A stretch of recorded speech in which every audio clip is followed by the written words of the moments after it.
I married the man my father tried to crush, and a 6-year-old with pigtails taught a billionaire how to be a dad. Wild right. Here's the part nobody expects. The first time I saw my future family, I was sitting alone in a bakery, pretending I didn't mind eating my own birthday cake in silence. My name is Maya Lennox, and yes, that Lennox, my father Victor Lennox, built Lennox North from nothing, and then built a fortress around his only kid. 4 years ago, a drunk driver hit my car at an intersection that used to smell like ocean salt and diesel, and I woke up to a ceiling full of lights, a room full of experts and legs that didn't listen anymore. People think money fixes, that they think a mansion with ramps and a team of nurses equals wholeness. They nod like your life is now a manageable project. And if they say the word resilient often enough, you might stop crying in the shower. You know what I mean. I stopped wishing on candles a long time ago, but on my 22nd birthday, I bought a small white cake from a place called Harbor and Honey, tucked by the docks in Port Providence, golden light in the pastry case, sugar in the air. And I lit the candles anyway, just to prove to myself I could still hold a match without shaking. Then the bell over the door chimed, and a man walked in with a little girl attached to his side like she'd been sewn there with invisible thread. He was early 30s, the kind of strong that doesn't brag, denim sleeves, rolled hands, nicked from real work, a face that looked like it had spent time laughing and losing. The girl, maybe 6, had a gift wrapped in paper loud enough to be its own parade. She scanned the room, spotted me sitting alone with my tiny blaze of candles, and tugged his shirt with the urgency only kids have when they see somebody who needs a friend. He leaned down, she whispered. He nodded, and they changed course toward my table without the usual slow orbit of people who don't know where to place their eyes around a wheelchair. "Hey," he said, stopping with a respectful space between us, voice warm and careful at the same time. "I'm Darius. This is my daughter Naya. Can we sit with you for a minute? She's got a tradition she takes very seriously, and birthdays are better with witnesses." Nia didn't wait for approval. She slid her bright little present beside my cake. "We don't let people eat cake alone," she announced. "It's against birthday law." I laughed. A real laugh that surprised me more than anyone, and asked if this was a law or a strongly worded guideline. She leaned in like a tiny lawyer and said law with a fine, and the fine was that I had to let her dad sing even though he was terrible. "Wow," Darius said, hands up already throwing me under the bus, and just like that, they sat and they sang off key in opposite directions, and I made a wish for the first time in 4 years. I didn't ask to walk, I asked to not be alone anymore. We started meeting there on accident, then on purpose. If you've ever built a life out of small rituals because the big ones betrayed you, you know how 2 mugs on the same table can feel like a promise. Sometimes we sat at the park where gulls argued about everything. Sometimes I rolled into his workshop behind the brick storefronts, coal and grain, sawdust and lemon oil in the air, the hum of a sander like a low song. Nia would build a kingdom on the floor with crayons and big ideas, and I'd read her stories in 3 voices until she fell over laughing. Then she'd read me the ones she made up herself. Princess detectives, a submarine with a kitten for a captain. We weren't fixing anything, we were just sitting where comfort could find us. Pattern interrupt. He wasn't trying to heal me. He was listening. Darius told me about his wife Lena. Yellow dresses, thunderstorms, a laugh that made strangers turn their heads, and how she died giving birth to the little hurricane beside him. He said grief felt like a heavy coat he learned to wear some days. It itched so bad he wanted to tear it off, and other days it warmed him just to watch Nia sleep.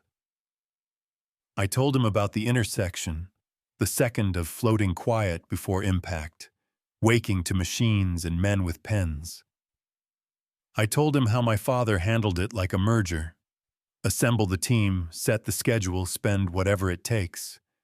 And somehow, the more he provided, the less present he became, like love was a budget line you could overshoot if you weren't careful.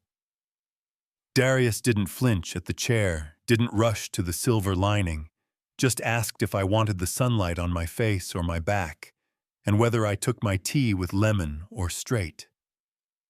It is an underrated mercy to have someone ask, "Do you want the chair angled toward the window or the wall?" I knew my father would find the crack in my perfect wall sooner or later.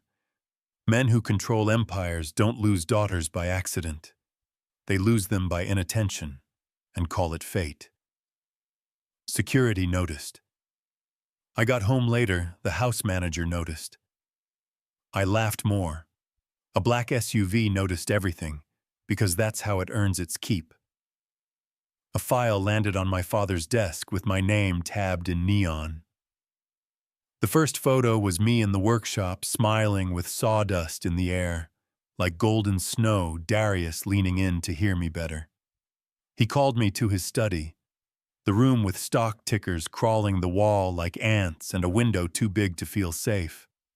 And he didn't look at me when he asked who the man was and what he wanted. "He's a friend," I said. "He wants what friends want, to sit and breathe."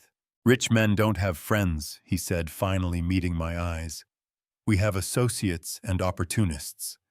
You are vulnerable, Maya. Men like that see a wounded heiress and do the math. Men like that." The phrase snapped like a cold stick. Men like what I asked. Men with calluses. Men with kids who tell the truth.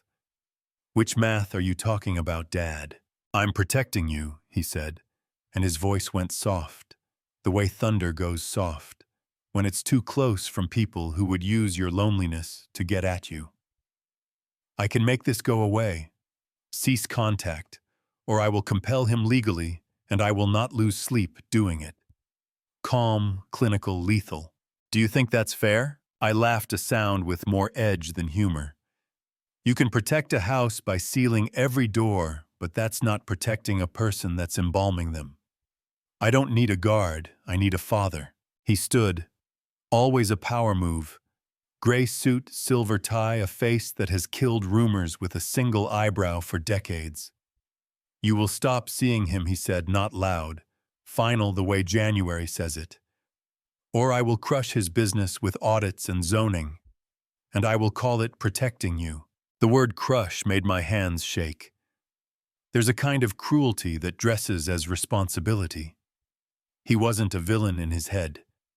He was a savior with a hammer. I knew he could do it. I knew he would. And if I defied him, and Darius lost his shop, if Nia's world collapsed, because I needed a friend, I would have to live with that weight every night. I am brave in some ways, but I have learned to survive without lighting fires I can't put out.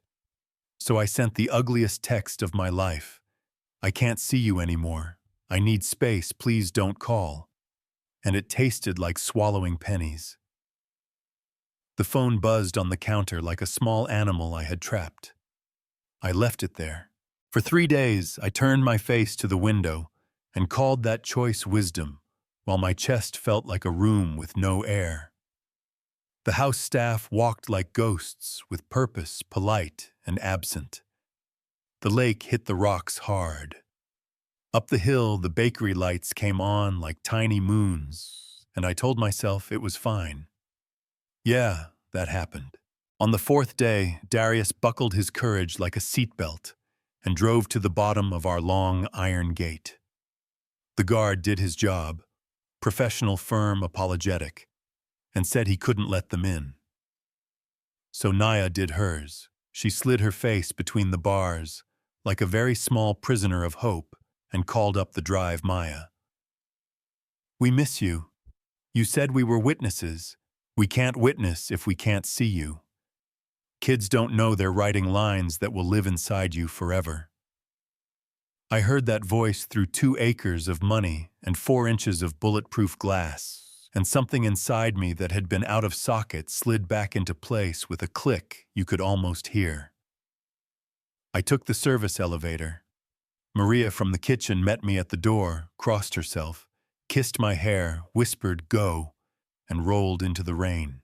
By the time I reached Harbor and Honey, my jacket was a second skin, my hair a map of streams. Darius and Naya were at our table, the bright gift paper folded like she'd tried to save the day with origami. He stood shrugging his jacket over my shoulders, without swooping, careful kind. "You're soaked," he said. "What are you doing here?" "I'm choosing," I said, and the relief in my own ribs almost knocked me back. "I choose you. I choose her. My father can threaten audits and lock gates, but he does not run my heart." He knelt so our eyes were level. "Your father can make it hard," he said, "because he never ignores the part that hurts." "He already does." I said. "I've lost enough. I won't lose us. Stick around because what happened next will blow your mind." The door slammed open so hard the bell choked on it.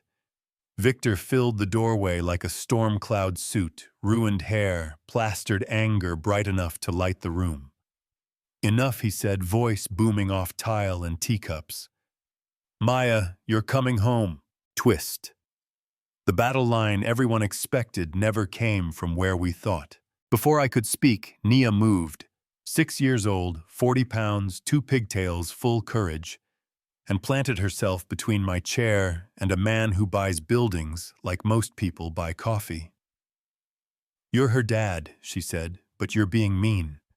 My dad says family means you show up even when it hurts. You make her cry and you don't say sorry. That's not what dads do. Nobody tells my father he's mean. Definitely nobody under 4 feet tall." I watched his face change the way the sea changes color at dusk. Not quick, honest. He finally looked at me, not at the chair, not at a liability, not at a problem to be managed, but at his daughter, wet and shaking and alive. I didn't know how he said, voice frayed hands, "without a plan to be around you when I couldn't fix it." "How do you stand there and not break?" he asked Darius. And that sentence right there was the earthquake. A billionaire asking a carpenter how to be a man. "You break," Darius said, steady, "but you do it here, not in your office.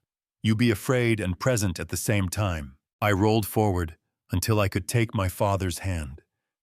The same hand that signed 1,000 checks and once braided my hair so badly we had to cut the end to free me. "I needed you to be lousy at this with me," I said. "Not perfect. Not disappearing. Present even when you're scared." He sat down at a tiny bakery table and let his head drop like a person, not a statue. "I lost 4 years," he said. "How do I get them back?" "You don't. I said you stack good days in front of bad ones and forgive yourself when you mess up. You love me the way I am, not as a project, as a person." He lifted his head and squeezed my hand like a lifeline. "I'm sorry," he said, and he meant it. If apologies had museums that one would be under glass. What followed looked simple on paper and complicated in life. My father stepped back at Lenox North, not a dramatic exit, just a steady choice to sit with me at physical therapy instead of sitting on earnings calls. He learned to cook 2 terrible meals we praised like Michelin stars. On Thursdays, he came to the workshop, learned the difference between maple and ash, argued baseball with Darius, made Naya honorary foreman with a whistle and a clipboard.